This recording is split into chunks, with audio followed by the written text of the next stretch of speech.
이민규 교수님의 치유 성장편 21일간의 프로젝트인데요. 이미 끝났지만 한 번 더 보고 있습니다. 진정한 여행, 천천히 둘러보자 동네 한 바퀴.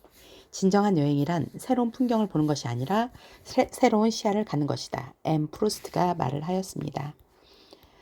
내담자들과 얘기를 나누다 보면 여행에 대한 이야기를 많이 듣게 된다. 교수님, 정말 어디론가 훌쩍 떠나고 싶은데 시간이 없어서 못 가요. 혹은 퇴직을 하면 원 없이 여행을 하고 싶어요. 사람들은 쳇바퀴 도는 일상에 지쳐서 버킷리스트 1순위로 여행을 꼽으면서도 정작 여행을 떠나지 못한다. 여행은 반드시 비행기를 타고 멀리 떠나는 것, 큰 돈을 들여서 낯선 대륙을 밟아야 하는 거창한 프로젝트로 믿기 때문이다.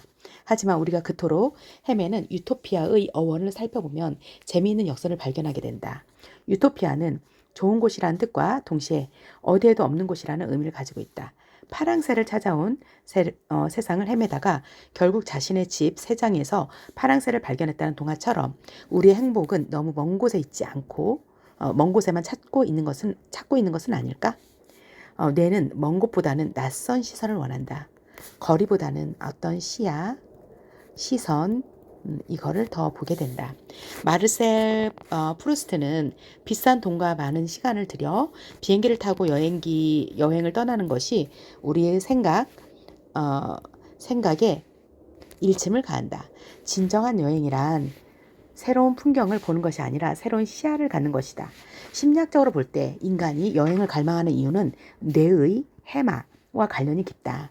특히 낯선 시선으로 천천히 걷는 행위는 해마 활동을 활발하게 만드는데 이때 해마는 불안과 초조함을 담당하는 편도체 활동을 억제한다. 즉 우리가 여행에서 평안을 얻는 것은 물리적인 거리 때문이 아니라 뇌가 새로운 자극을 받아들여 스트레스를 끄는 스위치를 눌렀기 때문이다. 이 표현 되게 좋네요. 뇌가 새로운 자극을 받아들여 스트레스를 끄는 스위치를 눌렀기 때문이다. 벨기에 루뱅 대학교 심리학자 콰이드 바흐 연구팀은 사람들에게 일상 속에 아주 작은 새로움을 더해보라고 요청했다. 새로운 음식을 먹거나 평소와는 다른 길로 퇴근을 하거나 집안의 사소한 물건을 이전과 다른 자리에 놓아놓는 식의 작은 변화를 시도해 보라고 하였다. 어쩌면 너무 가벼워 보일 수도 있는 변화였지만 단 몇 주일 만에 참가자들의 긍정적인 정서 활력은 눈에 띄게 증가했고 단조로움과 스트레스는 확 줄어들었다. 흥미로운 점은 이 변화들이 특별한 이벤트나 대단한 결심 때문이 아니었다는 것이다. 그저 익숙한 생활에서 아주 작은 틈을 내고 그 틈으로 새로운 공기가 스며들도록 허락했기 때문이다. 이 틈으로 새로운 공기가 스며들게 했기 때문이다. 그러자 사람들의 마음은 마치 오랫동안 닫혀있던 창문을 연 것처럼 환하게 트이기 시작했다. 결국 진정한 여행이란 멀리 가는 행위가 아니라 익숙함 속에 감춰져 있는 다른 가능성을 발견하는 것이다. 익숙함 속에 다른 가능성, 새로운 가능성을 발견하려는 자세에서 시작되었을지도 모른다. 이 작은 관점의 전환이 우리의 일상이라는 반복에서 끄집어내 살아있는 감정과 기쁨으로 데려다 놓는다. 렌즈를 바꾸면 새로운 것이 보인다. 우리가 여행자의 눈을 장착하고 동네를 걷기 시작할 때 우리의 삶은 세 가지 측면에서 극적인 변화를 맞이한다. 나를 되찾는 정신적 스트레칭이 일어난다. 한국인은 유독 타인의 시선 속에 사는 사회적 노동에 시달린다. 퇴근 후 혼자 떠나는 동네 여행은 타인의 시선에서 벗어나 오직 나에게 집중하는 시간이다. 스마트폰을 내려놓는 순간 우리는 비로소 일상의 의무를 던져버리고 정신적인 자유를 얻는다. 일상의 보물찾기가 시작된다. 몇 년 전 사당동에 살던 때의 일이다. 평소엔 다니지 않던 동네 골목길이 무작정 걷다 보면 조그만 꽃집 화분의 앞에 발길을 멈추었다. 아니, 서울 시내 한복판에 이렇게 영롱한 색깔의 예쁜 벌새를 볼 수 있다니. 나는 넋을 잃고 한참을 바라보면서 황홀감에 빠져 있었다. 매일 지나던 잿빛 도시가 순식간에 경이로운 다큐멘터리의 한 장면으로 바뀌었다. 일상의 보물찾기. 긍정적 정서의 총량이 늘어난다. 앞서 언급한 UCSF의 연구의 결과에 따르면 주변의 풍경에 초점을 맞추고 경외감을 느낄 때 뇌는 긍정적인 감정을 쏟아낸다.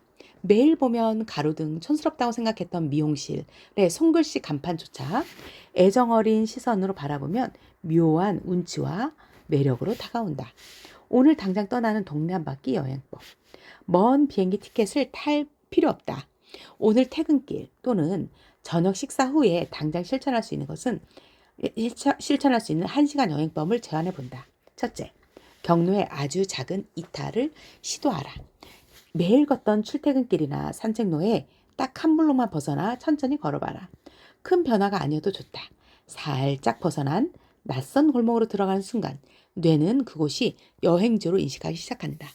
익숙한 길 대신 뒷짐을 지고 가보지 못한 골목길을 느긋하게 걸어봐라.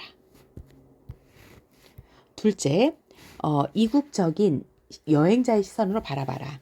현관문을 나서면서 나는 지금 지구 반대편의 낯선 도시의 이곳에 도착한 여행자라고 상상한다. 이국의 바깥 공기를 깊게 들이쉬며 계절과 시간을 코끝으로 느껴본다. 낯선 눈으로 하늘을 쳐다보고 가로등을 보고 건물을 본다. 이런 이전에 자세히 본 적이 없는 것들을 호기심을 가지고 바라본다. 이국 여행자의 시선으로 바라보라 했네요. 셋째, 철저한 언택트 상태를 유지하라.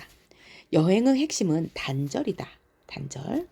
이어폰을 빼고 스마트폰을 주머니 깊숙이 넣어라. 목적이 없이 걸어야 한다. 무엇을 해결하려고 하지도 말고 오직 걷는 행위와 내 오감에만 집중하라. 그때서야 비로소 바람의 냄새, 계절의 변화가 코끝에 들어올 것이다. 넷째, 카메라 렌즈를 끼우듯이 자세히 관찰해라. 자세히 보아야 예쁘다. 오래 보아야 사랑스럽다. 너도 그렇다라는 나태주 시인의 풀꽃처럼 길을 가다가 멈추고 자세히 바라봐라. 길가에 핀 민들레, 담벼락의 이끼, 가게 쇼 윈도우의 물건들도 마치 사진작가처럼 클로즈업해서 관찰해봐라. 그리고 그렇게 보았던 익숙한 곳이 예쁘고 사랑스럽게 느껴질 것이다.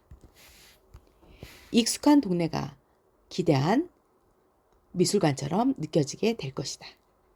키포인트. 타고르는 수많은 나라를 여행하면서 높은 산과 대양을 보았지만 정작 내 앞 잔디에 반짝이는 이슬 방울을 보지 못했다고 고백했다. 진정한 여행은 짐을 싸서 공항으로 가는 것이 아니라 지금 내 앞에 있는 익숙한 풍경을 경이로운 눈빛으로 다시 바라보는 것이다. 오늘 하루 당신의 동네를 낯선 여행자의 눈으로 바라보면서 걸어가라. 삶의 본질을 어디에 있느냐가 아니라 어떻게 바라보느냐에 달려있다. 우리의 삶에는 생각보다 많은 여행의 기회가 숨어있다. 중요한 것은 이를 발견하는 우리의 시선이다. 시선. 오늘도 이 이민규 교수님의 이 글을 읽으면서 낯선 시선으로 보고 낯선 렌즈로 세상을 바라보는 그런 지혜를 가지게 되었습니다. 02 진정한 여행 천천히 둘러보자 동네 한 바퀴였습니다. 감사합니다.